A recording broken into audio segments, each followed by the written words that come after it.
namin sa lugar kahit sa kanin. Yan, tapos ano, ito yung yan.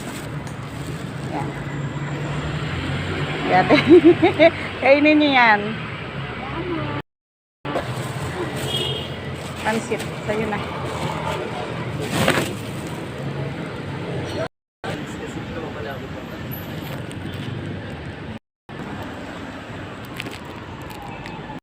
Mindanao?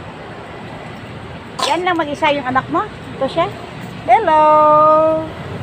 Hi! Saan yung asawa mo? Iloilo? Ah, okay. O, taga Mindanao. Okay. Wawa naman kayo. Sana yumaman ako para mabigyan ko yung mga homeless ng bahay. Ito sa pangarap ko. Pag-pray mo lang ako ate, na masinso ako. Dahil hindi man lahat matutulungan ko. Pero at least makatulong tayo. Hindi ka. Nabigay mo sa wala, okay lang. Hindi na, gawang ka. Kaya nga.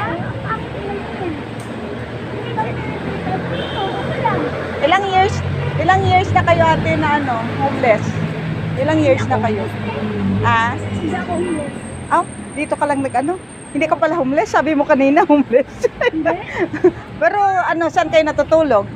Dito lang. Dito sa labas? Ah, dito sa tabi-tabi kayo natutulog? Ah, okay. Oh. Ate, pasarap na yung pansit na binigay ko. Sarap. Sabi ko ngayon, ang dami kasi na ano, binili ko kanina. Sabi ko bigay ko to sa ano, sa mga ibang nangailangan. Sali. Kaya, wala akong pera. Oo. Sige ate ah, okay. Ingat kayo lagi.